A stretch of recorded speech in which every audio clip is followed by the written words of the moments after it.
una lástima que el presidente Milei no va a la Feria del Libro a presentar el libro. Yo, la verdad que, nada, tenía ganas de ir. A mí me encantan los libros, qué sé yo. ¿Y la bueno, escucharon ahora el presidente.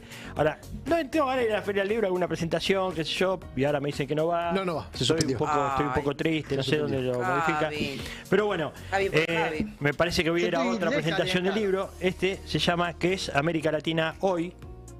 Crónicas políticas. Dice, en los últimos años en América Latina se multiplicaron los outsiders, los giros hacia la derecha y hacia la izquierda, los gobiernos que caen o se van con altas dosis de desprestigio, poderes judiciales convertidos en decisores de la vida política y de la vida de los políticos, medios de comunicación que ungen o destruyen liderazgos.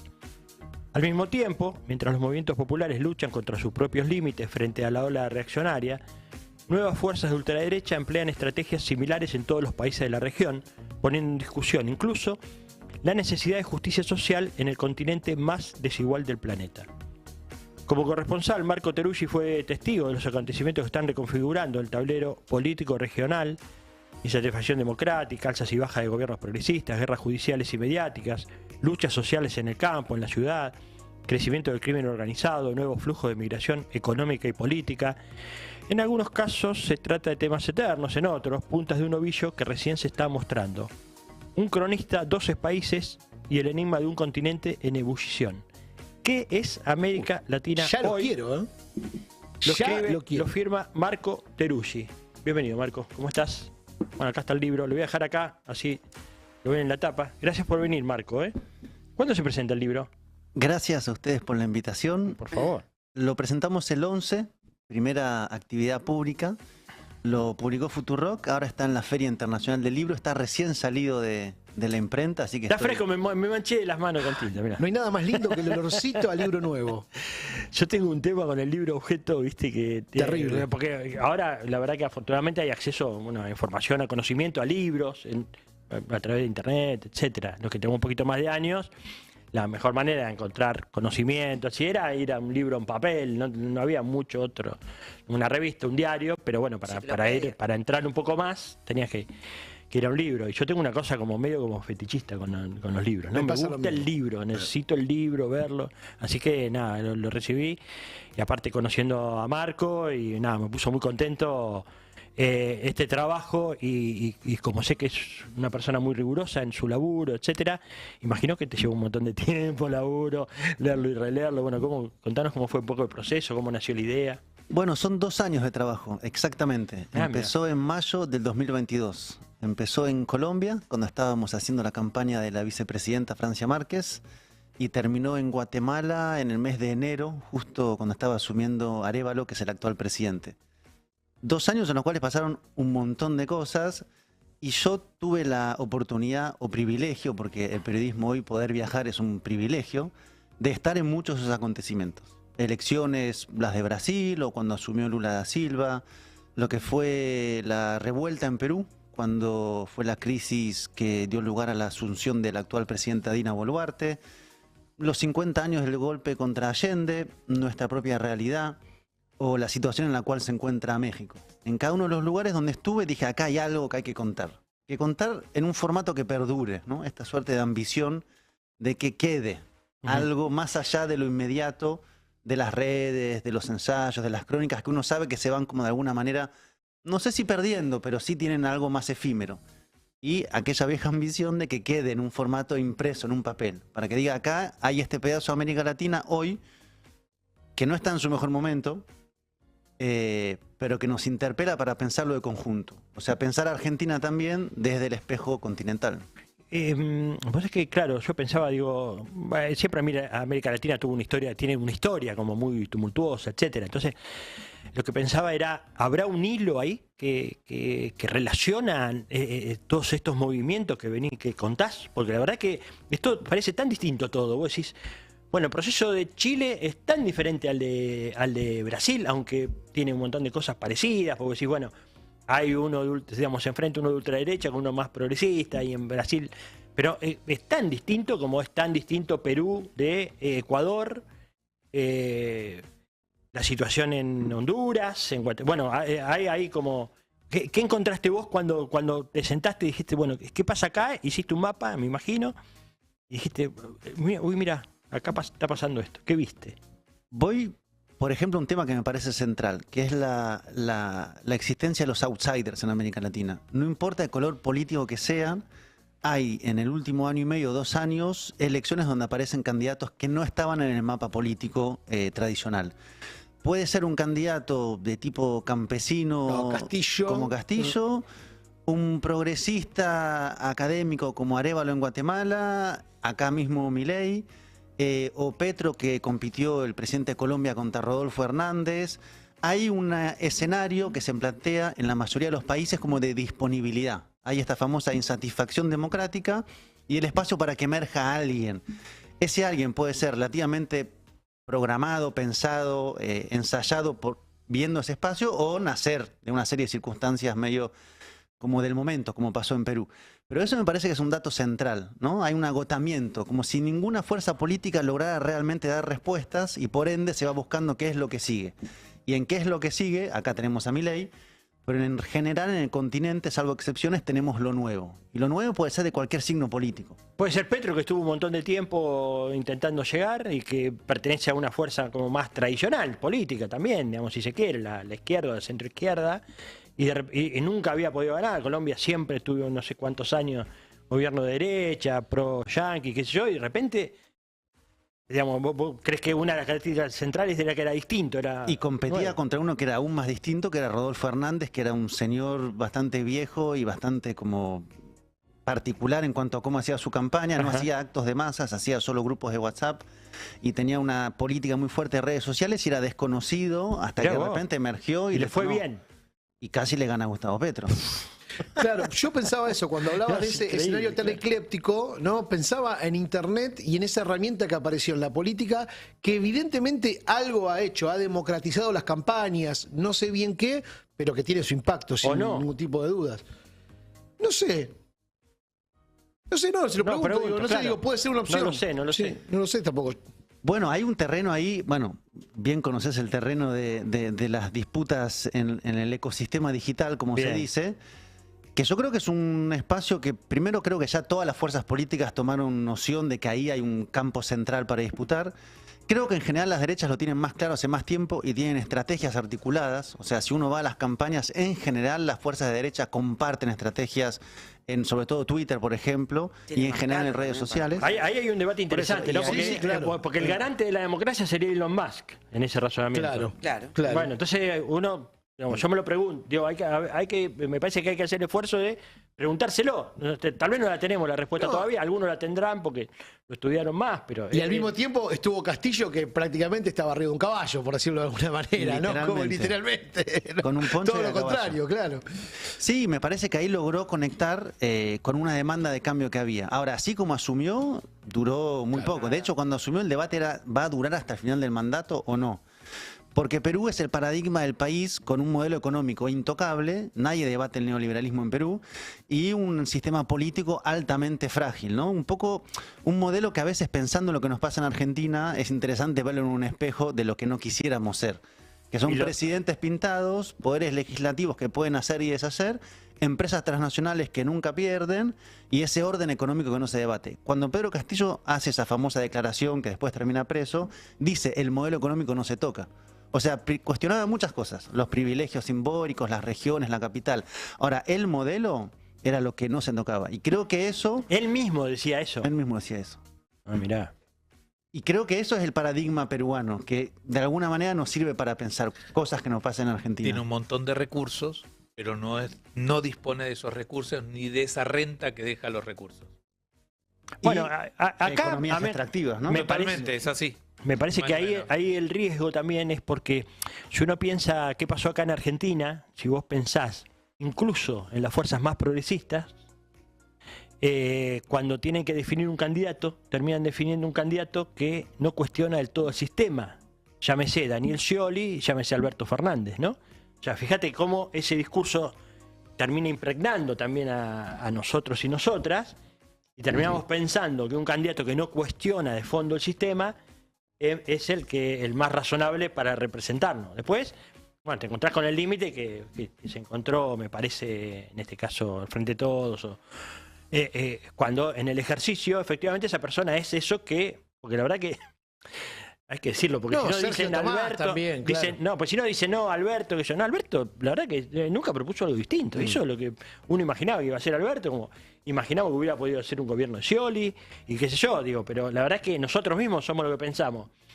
El caso, en el caso de Perú es un caso extremo porque es No, otra pero cosa, pero está bien lo que decís vos, ¿no? Lo que planteas ahí para mí es otra variable continental. Progresismos muy dóciles, muy que rechazan la confrontación. Creo que lo que nos pasó en Argentina es un caso ideal de eso.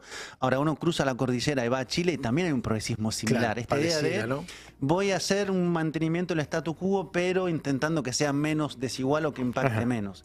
Entonces, derechas cada vez más confrontativas, radicalizadas, que pasan por arriba de los consensos, que cruzan líneas rojas, y fuerzas progresistas que piden permiso, no quieren confrontar, quieren como defender un statu quo que está cayéndose. Y que no le termina sirviendo a la larga, tampoco. Digo, para interés propio, algo, ¿no? A la fuerza progresista. Exacto. Y creo que eso es un poco como lo que pasó en este último tiempo en parte del campo progresista. Hay otros que no. Gustavo Petro está proponiendo una constituyente en Colombia. Esta idea de no se puede transformar así como está planteado, hay que refundarlo. O el caso de México, que me parece muy interesante porque es un proyecto nacional popular, nacionalicemos, keynesianismo, y funciona.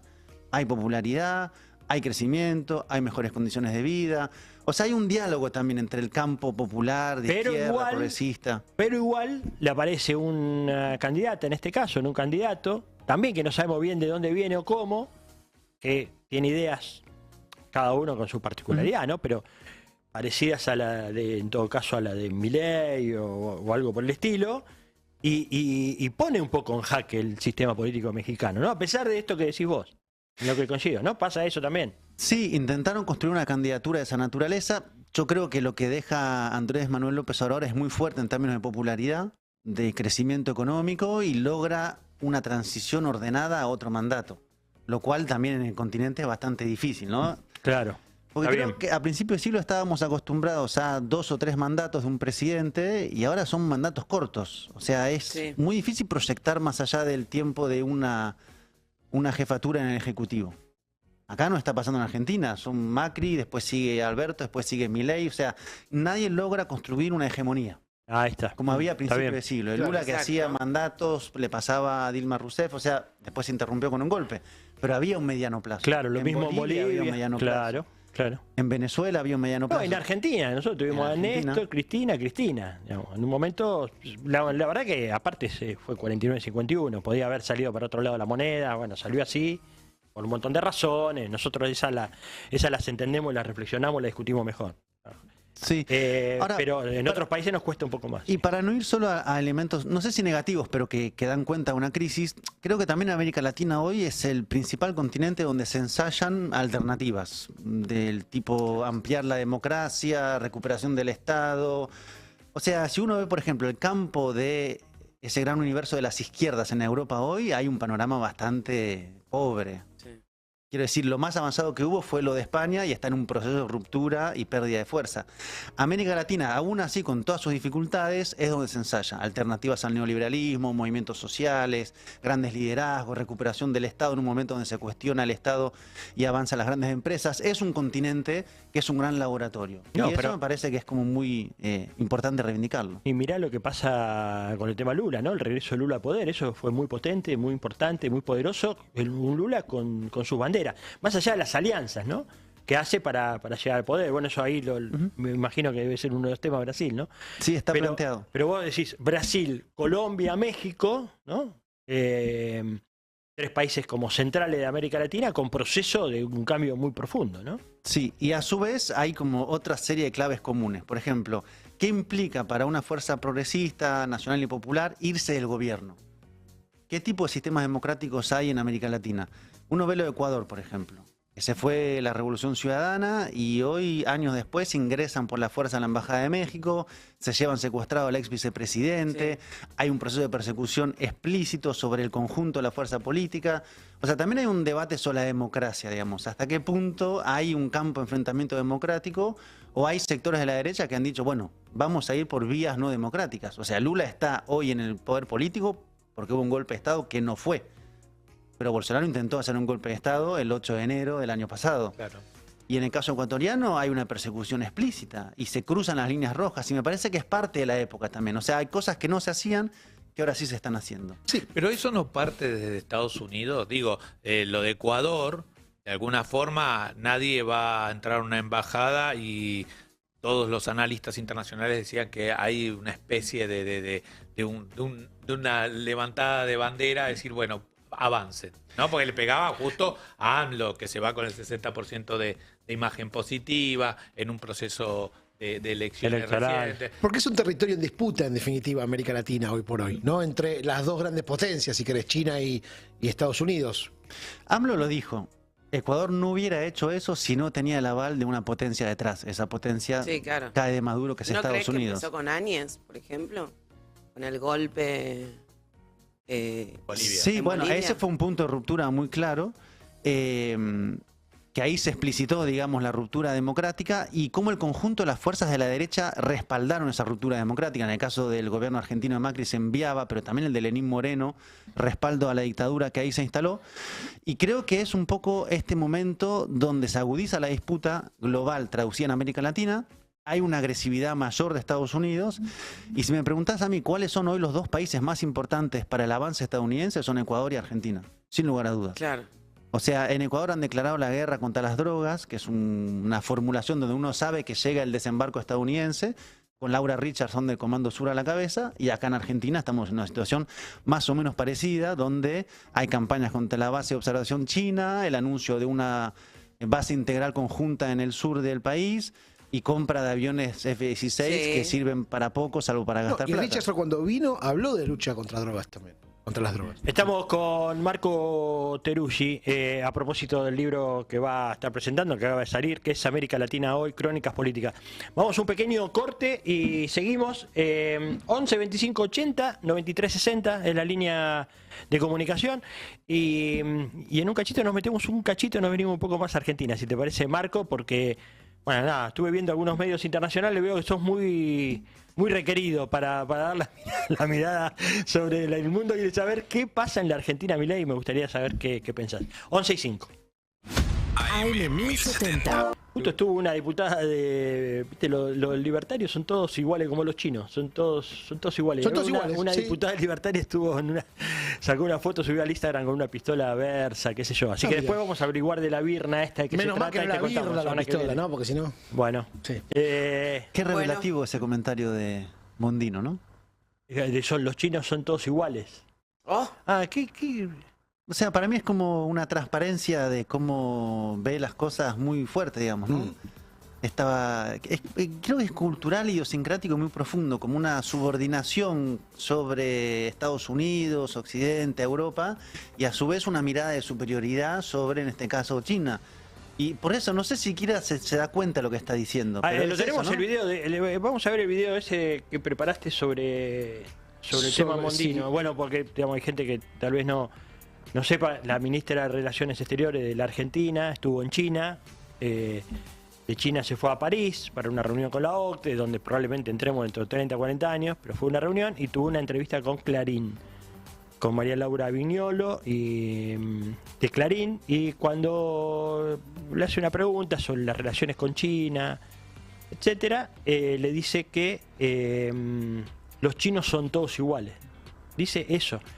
Sí, viste que no está el audio, pero no aparece, porque claro, es un papelón tan grande que tratan de ver cómo lo cubren. Algunos periodistas se tiraron arriba de la granada, tratan de decir, bueno, no es tan grave, qué sé yo, pero la verdad que los chinos, todo eso, yo creo que la libretita chino con el repito Argentina debe estar ya, ¿viste? Sí, anotando. Aparte va sin agenda y para buscar algo. A ver, vamos a verlo, a ver.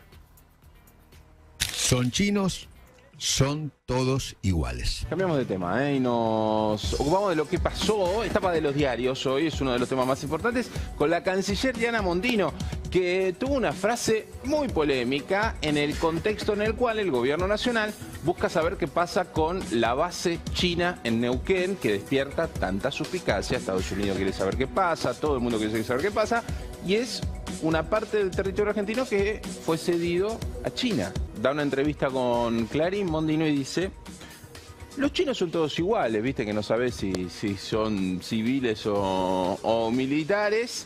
Son chinos, son todos iguales. La segunda parte de respuesta, donde a Diana Mondino yo creo que le pasa que se le sale lo que fue siempre una persona de lengua rápida, que tiende a decir cosas porque es picante, que en términos diplomáticos terminan teniendo un costo enorme. Ayer yo, con una fuente que tengo allá en China, pregunté inmediatamente cuál era el impacto de esto, y la verdad que se reían. Y los propios argentinos del equipo diplomático allá. La frase es, la verdad es que en la base militar nadie vio a ningún militar. Son chinos, son todos iguales. Son chinos, son todos iguales. Bueno, claro, la trataban de defender, dice, tiene lengua rápida, como que fuera... Sí, lengua rápida y cerebro vacío tiene, ¿no? Claro, cabeza vacía. Pero bueno... Bueno, es racista, básicamente. Es racista, Claro. es un comentario bien... Sí, O sea, no hay mucha la más secuencia vuelta. es, Mondino viene de China, para en Francia, y en Francia le hace una nota un periodista de Clarín. Y No, ahí María es- Laura Viñola, una periodista internacional, Y sí. ahí es cuando aparece la frase, porque le preguntan sobre los resultados de la inspección, tanto en la base china como en la base europea de Malargüe, ahí en Mendoza. Pero además no quiere decir nada, o sea, quiero decir, porque iba a observarlos fenotípicamente para ver si eran militares o civiles. O sea, es un comentario que no tiene como ningún asidero explicativo. El problema primero es la crisis que se creó alrededor de la base china. Me parece que ese es el tema central. Tal cual. Claro. El embajador Stanley dijo ahí hay militares y empezó una operación mediática, diplomática, para intentar intervenir esa base. Ese es el origen. Y después una canciller que dice este tipo de cosas, que fue la misma que dijo cuando Milei dice que Petro es un terrorista y asesino, no pasa nada, eso no afecta a la relación entre países. Ya estamos gobernados en política internacional por estas Sí, personas. claro, yo te iba a preguntar eso, ¿no? ¿Cómo estás viendo la política internacional del gobierno argentino, ¿no? Esto es una muestra, pero me gustaría que me lo digas desde la A. O sea, bueno, imagino que me dirás, claramente está alineado con los intereses de los Estados Unidos, y como Estados Unidos está peleado con China. Bueno, a ver, contame vos qué ves. Yo creo que hay una sobrealineación y una sobreactuación de esa sobrealineación, todo junto, que a su vez se cruza con elementos algo complejos como es el propio proceso, por ejemplo, religioso de Milei. Entonces, es como decir, bueno, mi campo de inserción y subordinación es Occidente, eso es decir, Estados Unidos, no importa quién esté gobernando, aunque la afinidad es con Trump, y Europa, e Israel. Y en ese sentido, a su vez, voy a sobreactuar esa política, voy a confrontar con China sin ningún tipo de necesidad, voy a crear crisis diplomáticas crónicas y a su vez una política de Milei que tiene momentos de revelaciones que los llevan a tomar posiciones sobre, por ejemplo, lo que está pasando en Gaza. Entonces es como muy complejo y muy peligroso en un mundo donde cualquiera diría, bueno, prudencia, política nacional, no alineamiento activo, veamos cómo trabajamos en cada uno de los bloques que están en disputa sobre una política nacional y regional. Acá es una subordinación explícita y creo que en ese sentido es y ha sido bastante honesto, trágicamente honesto. No, claro, lo que pasa es que encima me parece que también el nivel diplomático, el nivel es muy bajo también, ¿no? O sea, Mondino no es una experta en relaciones que tiene todo como súper pensado qué va a decir y qué no va a decir, entonces vos decís, bueno, ¿por qué habrá dicho esto? No, además, evidentemente, pues, es una mina racista, digamos, ¿no? Las cosas las ven blanco y negro, no ven grises ni de casualidad, y se les, digamos, y hay un espíritu de época también de decir cualquier cosa, lo que se te cruza por la cabeza lo decís. Sí. Flaca, pero sos ministra de Relaciones Exteriores de un país. O sea, estás complicando, estás metiendo en un conflicto a un país y a todas sus empresas, a todos sus habitantes, a partir de que vos prejuzgás, tenés, no sé. Sí. Eso pasa, ¿no? También. Eso pasa, después hay cosas como predecibles, como es el boicot a los procesos de integración continental, o sea, cuando insulta al presidente de Colombia, además de lo que es una forma de hacer política de Milei, hay una política para intentar dinamitar lo poco que se logró reconstruir en términos de integración continental. Lo mismo hizo Daniel Noboa de Ecuador asaltando la Embajada de México. Por eso digo, hay cosas que son bastante como claras en cuando gobierna la derecha en América Latina. Uno, modelo neoliberal profundizado, que es el caso de la ley base, va por ahí. La desintegración continental y la subordinación con Estados Unidos. Esos son como los 3 pilares elementales. Lo que pasa es que en este caso cada uno de los pilares es llevado a fondo e incluso un poco más allá. Somos un poco en este momento un tubo de ensayo. Claro. Vamos a hablar lo que decíamos fuera del corte. Sí, y hablábamos siempre. con Marco de lo que él decía, las bases del modelo neoliberal del RIGI, que es el régimen de incentivos a bien. las grandes Bien, inversiones. me interesa. Entonces, esa ley... Me interesa porque se va a tratar ahora en el Senado, ¿no? Exactamente, eso lo que se va a tratar es, por ejemplo, libre importación para las grandes inversiones entre 200 y 900 millones. Antes era solamente para 3 o 4 actividades, principalmente la minería y petróleo, y ahora se expandió, lo cual ADINRA, las metalúrgicas, dijeron, che, ojo que los proveedores pueden venir en eso y nos pueden competir acá las empresas medianas argentinas. Pero, por ejemplo, ¿qué hay? No hay obligación de abastecer al mercado interno si yo saco crudo. Incluso en momentos de catástrofe, guerras, de todo. Otro tema, lo que exporto, la divisa no la traigo vía Banco Central. Te digo, la vendo esa materia prima en el exterior y me la depositas en el Banco de Nueva York o en Bruselas. O sea, Viene para acá. Claro. Y Vos decís, cuando bueno, vas te a faltan dólares, está bueno esto porque no tenemos dólares. Claro. Bueno, tampoco lo vamos a tener. No van a tener. Bien. Entonces es un poco lo que hablamos de Perú, ¿no? ¿Es así, Marco? Exención de impuestos para importaciones y exportaciones, 30 años, y si el Estado tiene algo que reclamar, la empresa va al CIADI, que es el Tribunal Internacional. Vos sabés que hay una anécdota que me contó vimos ahí. un ex ministro de Evo Morales con respecto al tema del CIADI. No sé si la conocés la anécdota No. vos. Cuando llega Evo en la campaña, la primera vez que llega, en la campaña había prometido el tema de discutir la renta petrolera. Es un país muy rico. Pues te dicen país pobre. No, no es un país pobre. Bolivia es un país muy rico. O sea, en todo caso, no empobrece ni le afanaron, eso, pero es un país muy rico. Entonces, cuando llega dice, bueno, yo prometí el tema de revisar la renta petrolera. ¿Cuánto pagan? Bueno, el 20, le dice. ¿Cómo? No estoy siendo preciso en el número.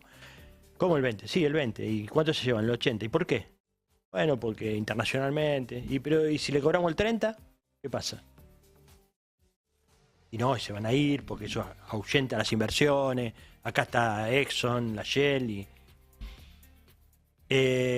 No, pero ¿y si tuvieran que pagar el 40 en vez del 20?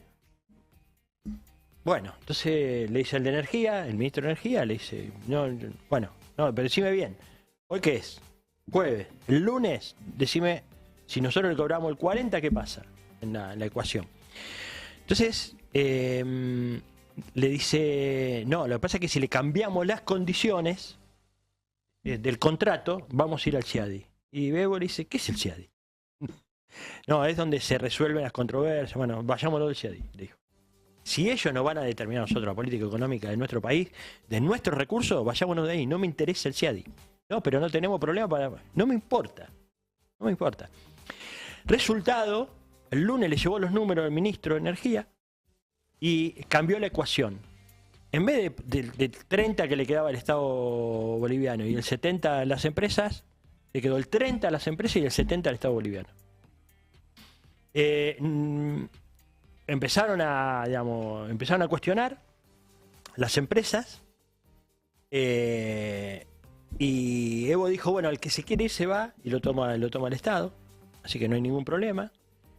No se fueron las empresas.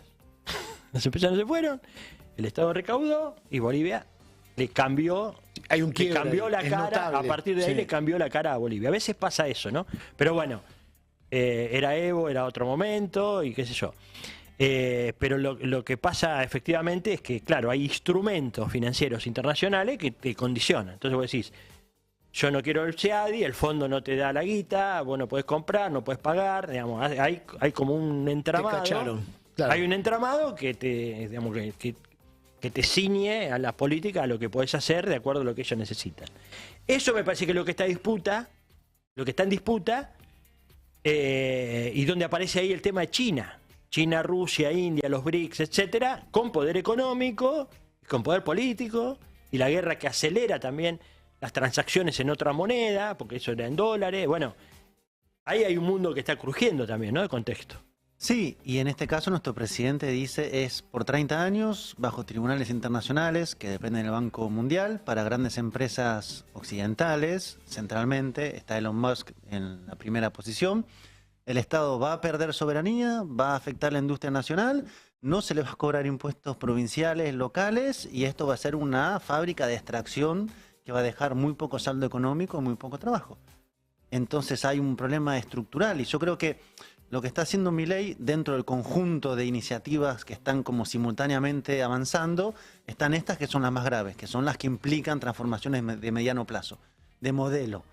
Por eso digo el caso peruano, donde ya no se debate el modelo, no se debate las grandes empresas y la política de extracción y la ausencia de industria nacional y una ultra precarización de la vida y gobiernos que están ahí como pintados. No importa si esté la derecha, la más derecha, el centro, la izquierda.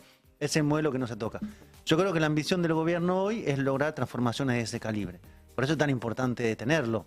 Quiero decir, la reforma laboral es muy grave, sí. Pero no sé si implica un cambio estructural de orden de 30 años donde el Estado renuncia explícitamente a poder cambiar eso. Haría falta para eso, para revertirlo si se aprobara, un gobierno de un volumen político tan alto, como en el caso de Bolivia fue el de Evo, que dijera estoy dispuesto a ir a esa confrontación. Y después romper mitos. Esta mitología de, por ejemplo, a las empresas hay que darle la mayor flexibilización laboral porque solo así contratan gente, quitarle impuestos porque solo así contratan gente. Eso es ideología pura, pero es la que va como dominando a nivel occidental, por lo menos. Bueno, nosotros lo vivimos en los 90, Marco, porque efectivamente se flexibilizaron las condiciones. O sea, ni siquiera hay que ir tan lejos, hay que apelar solamente a la memoria histórica, que en los 90, con el gobierno menemismo, que reivindica efectivamente Milei, hubo flexibilización laboral, bueno, cambio de condiciones, etcétera, y la verdad es que si vos analizas de punta a punta el gobierno, tanto el de Carlos Menem como su continuidad, como fue el gobierno de la Rúa, y lo que vas a ver es un crecimiento constante de la pobreza y la desocupación, pero constante, era 1% más, o sea, todo el tiempo fue así, con lo cual no nos fue mejor, la verdad no fue peor. Perdimos salario, los jubilados ganaban congelados $100, o sea, es como 100.000 pesos congelados, imagínate, digamos, no había manera. O sea, ese era el modelo, ese fue el modelo que funcionó en los 90. Pero bueno, ahora no, ahora tenemos un académico, Marco. Un segundo más, así vamos a la Feria del Libro. Tenemos un académico como presidente de alto vuelo, de altísimo vuelo. Mirá. Esto por lo menos es lo que piensa Trebuch. Vamos a escucharlo en el video número 4. ¿No? Vamos a escucharlo y arrancamos una pequeña saga de 4 videos que nos van a llevar por diferentes momentos de esta semana. Milei es un académico. No debe haber, desde Alfonsín a esta parte, un académico de la profundidad de Javier Milei como presidente de la Nación. Quizás, ¿saben quién era un intelectual? También de la Rúa era. Pero bueno, lamentablemente su presidencia terminó muy mal.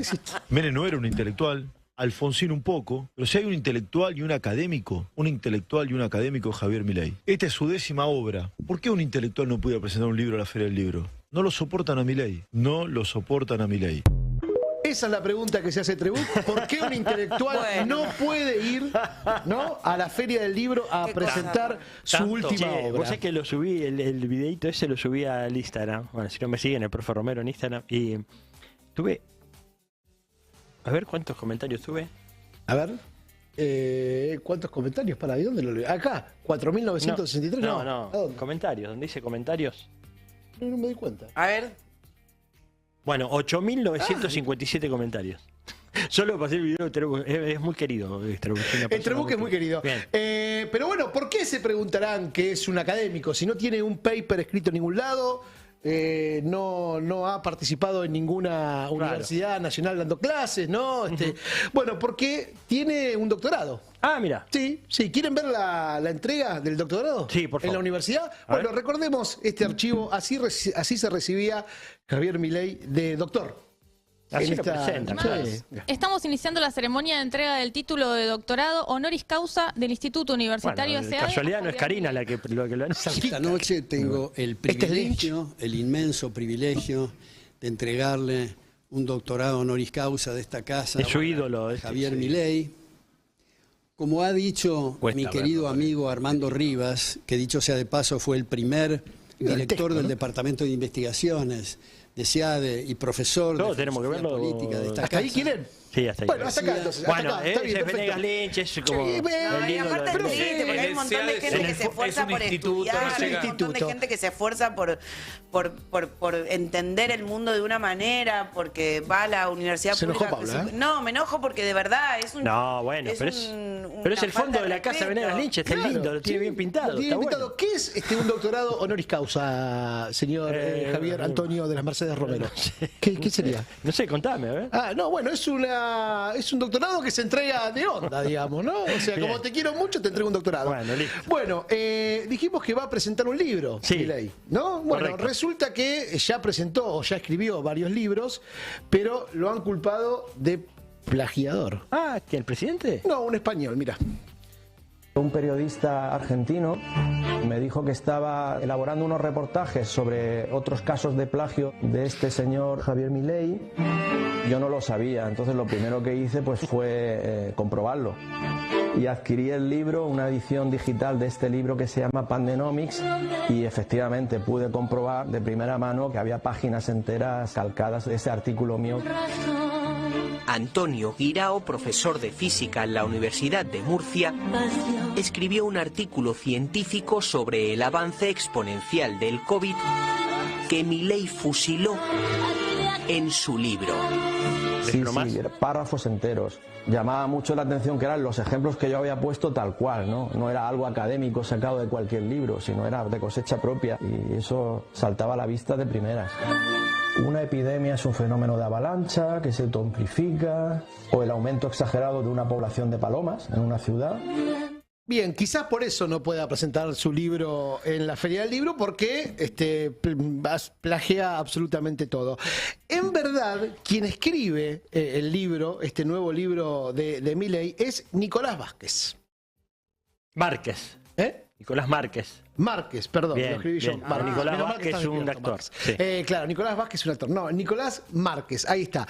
Mirá. ¿Quieren conocer Bien. un poquito? Es uno de los mejores amigos de Milei, ¿no? Sí. ¿Quieren conocer un poquito Sí, quiero conocerlo. cómo piensa? Sí, claro. ¿Seguro? Sí, sí. No se van a arrepentir, ¿eh? Queremos, Ah, dale. queremos, ¿Y por qué no? ¿Están seguros? A ver, levante la mano quién está seguro que quiere conocer.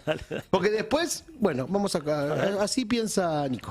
Yo soy un defensor, y esto constantemente enfatizo en la libre elección de las personas. Ahora, hay conductas objetivamente sanas y conductas objetivamente insanas. Entonces, cuando el Estado promueve, incentiva y financia la homosexualidad, como lo ha hecho hasta la aparición de Javier Milei en escena, está incentivando una conducta autodestructiva. ¿Por qué autodestructiva y por qué insana? Y en todo caso, en la libertad personal de una persona de tener esa conducta, Claro. ¿en qué te afecta a vos? ¿En qué afecta al Estado argentino? Bueno, vamos por partes. Primer punto. Es insana y autodestructiva porque una persona de tendencia homosexual vive 25 años promedio menos que una persona heterosexual, por varias razones. Tiene 7 veces mayor propensión a las drogas, tiene 14 veces mayor propensión al suicidio. Bueno, no, basta. Y acá, al estilo Milei, te tira una catarata de datas, ¿no? Se puede creer. Increíble. Bueno, era Nico Márquez que le escribió el libro Ahora, a Milei. Viste que son... Ellos dicen son todos chinos. Yo los libertarios para mí son todos, ¿viste? Son Lilia todos parecidos. Lemoyne, Marra, Milei, Karina, Victoria, Berti Venegas Lynch. Sí, y si querés... Todos chinos, Y todos si iguales querés, son. vemos un video donde una concejal de San Isidro pide un aplauso para Thatcher, ¿no? Justo el día que hunden a Belgrano. Que era en un homenaje, En un homenaje a un héroe de Malvinas. había un veterano de guerra del Belgrano, el 2 de mayo hunden de 1982 al general Belgrano en la guerra de Malvinas. Hay como una especie de homenaje a un veterano que había estado en el barco, ¿no? Que bueno, lo aplauden, lo festejan, pide la palabra una libertaria, una concejala libertaria, y dice, che, quiero resaltar las palabras de nuestro presidente que reivindica todo lo hecho por Margaret Thatcher. No te creo. Sí. Después lo tenés? vemos si querés. Sí, lo tengo que encontrar acá, pero después lo tenés que encontrar. ¿En serio dice eso? Sí, dice eso. ¿Una concejal de San Isidro? Sí. Bien. Lo dice el presidente. Medio en blanco y negro, ¿no?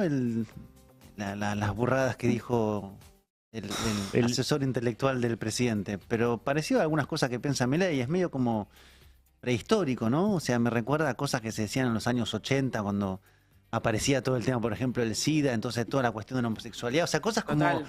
Que ya está, ¿no? Ya fue hace mucho tiempo, pero vuelven, no se sabe de qué caverna, sacando otra vez una serie de... No, y además manipula en realidad los datos, porque si vos te pones a ver el colectivo trans, ¿no? Sí, como no consiguen trabajo, se prostituyen, tienen que prostituirse para poder vivir, están en la nocturnidad todo el tiempo en presentes. Algunos casos, ¿no? Trabajando. No, pero es lo que sucede en ese colectivo. Cuando vos mirás... En la ciudadanía en la ciudadanía travesti trans, o sea, como nadie le da trabajo, su única o prácticamente su única forma de poder conseguir dinero para poder vivir es prostituirse. Entonces, claro, cuando vos te pones a ver los números de perspectiva de vida, de enfermedades, sí, está por encima de la media.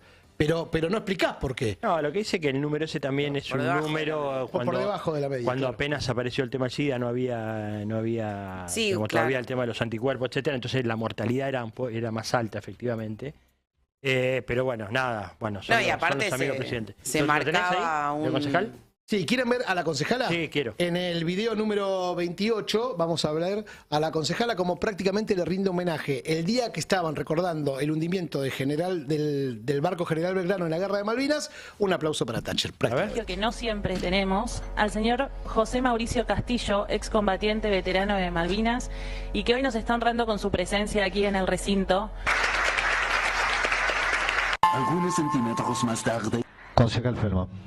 Gracias, señor presidente. Son estas palabras para sumarme a los dichos del presidente Milei sobre la señora Margaret Thatcher. Nuestro presidente la ha destacado como una estadista que ha sacado a su país adelante, más allá de que nosotros hayamos vivido una guerra contra Inglaterra. Quiero destacar las palabras del señor presidente. Gracias. ¿Es un homenaje? Pregunta, ¿no? Porque es un homenaje a Thatcher. Es un homenaje, se preguntan. Bueno, Una tremendo. cosa increíble, ¿no? Dos cositas para agregar. El general Belgrano estaba fuera de la zona de guerra que había planteado Inglaterra y la posición final del general Belgrano se lo dan los satélites norteamericanos, ¿no? Porque se estaba negociando la paz, Inglaterra no quería firmar la paz y le pide a Estados Unidos que en principio le busquen el portaaviones 25 de mayo. Como no lo encuentran, le pasan la posición del general Belgrano. El submarino Conqueror estuvo 3 días prácticamente siguiéndolo hasta que finalmente una orden directa de Margaret Thatcher fuera de la zona de guerra, decide que lo hundan y finalmente pasa lo que ya todos sabemos. Incluso le preguntan unos años después, le hacen una entrevista y le dicen, bueno, la consideró un crimen de guerra, porque estaba fuera de la zona de exclusión y se estaba yendo. Y Margaret Thatcher dice, ¿usted se arrepiente de eso? No. ¿Dice, lo volvería a hacer? Sí, lo volvería a hacer, dijo. O sea, sí, la y verdad por que eso reivindicar decimos, eso es una cosa. Sí, y hablamos de una guerra contra la OTAN, ¿no? Porque Estados Unidos participó en el hundimiento del general Belgrano. Bien, bueno, me encantó eso. Tenemos una tandita ahí, ¿sí? Que debemos, dale. AM 1070. Vimos la concejal y claro, y uno ve, dice, el principal asesor, ese Venega Lynch, que dijo que había que romper con el Vaticano porque eran comunistas, no sé qué, ese, el que le dio el doctorado. El que le escribe el libro, ese Nicolás Márquez, es un homofóbico, transfóbico, una cosa de la prehistoria. La concejal, el día del hundimiento de Belgrano, quiere homenajear a Thatcher en el Consejo Liberante de San Isidro. Nada, así, estábamos repasando. El otro Lynch que quiere privatizar ballenas, no te olvides de eso. El otro dijo que quiere privatizar las ballenas. Pero claro, estábamos repasando y es una cosa increíble. Por eso digo, viste, son todos chinos en un sentido. Y Paula, vos preguntaste por el tema de la juventud. Yo en realidad lo que dije es que toda esta escena clownesca, ¿no? Como que uno dice, lo piensa y dice, wow, no puede ser posible. Pero es. También pasa un poco en las redes sociales y se ve como ahí, vos decís, ¿por qué este personaje? Vos decís es producto de las redes sociales. Sí, para mí es una dinámica de las redes sociales en términos de que salen outsiders todo el tiempo. Bueno. Y me parece también que quienes dieron un puntapié para que Milei avance fueron los que más consumían las redes sociales. Él ahí vio un potencial y eso como que lo relaciona un poco con esto de que, bueno, no hay gobiernos que lleguen a la reelección. Bueno, no me gusta, chau, paso. No me gusta, chau, paso. Marco. No, es que efectivamente el tema de las redes es clave en el ecosistema de estas nuevas derechas. Lo que me pregunto es cuando pasás y ya te quedás como sin lugar a dónde pasar, ¿qué es lo que sucede? Quiero decir, hubo desilusión con el gobierno de Macri, quienes se ilusionaron con eso. Hubo desilusión con el gobierno de Alberto Fernández, quienes se ilusionaron. Cuando llegue la desilusión, para mí inevitable con Milei, ¿qué sigue después de eso? ¿Qué sigue cuando la oferta política ya no tiene a nadie a quien presentar? ¿Alguien logra regenerarse o la política se sale de cauce? Quiero decir, en Chile cuando fue el estallido en el 19, lo que había era un agotamiento en las representaciones políticas. Había fracasado Piñera, había fracasado Bachelet en cuanto a las grandes demandas. Bueno, eso detonó. No sé qué va a pasar acá, pero en un momento esa lógica de ir pasando no da más. Salvo que hubiera un sistema político inteligente, lo cual en Argentina hay que verlo, como el francés, por ejemplo. Para mí los franceses son los más como estables y predecibles. Cuando vieron que se agotaba el bipartidismo, formaron la figura de Macron, que es una suerte de zona intermedia, ni de centro, ni de derecha, ni de centro izquierda, es como un extremo centro que es todo y nada a la vez. O sea, pero vieron que se agotaba el bipartidismo, evitaron la crisis que pasó en España y construyeron la fórmula que incluía un poco de todo. Es un banquero neoliberal descolonial, todo junto. Bueno, si no somos Francia, en el sentido de la predecibilidad y un Estado sólido que se proyecta a mediano plazo, cuando se agote Milei, ¿qué sigue? ¿Qué va a pasar con la gente que se ilusionó con Milei? Bueno, ahí hay una pregunta para el peronismo, evidentemente, para el campo nacional y popular. ¿Qué tenés para ofrecer cuando llegue el momento de la desilusión?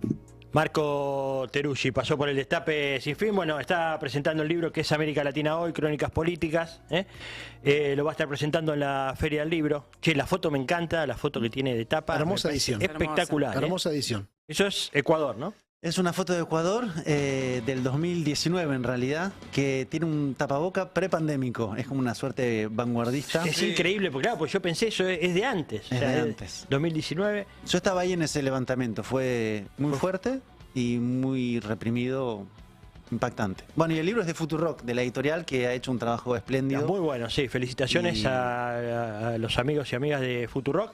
Y lo vas a estar presentando en la Feria del Libro. El 11 de mayo, o sea, el sábado que viene, a las 20:30, en la sala Carlos Gorostiza, en la Feria del Libro. Bueno, así que los buenísimo. espero ahí a las 20:30. Allí estaremos. Gracias, Marco Teruggi pasó por el Destape. Lo despedimos con un aplauso a Marco, que nos acompañó y se vino hasta acá.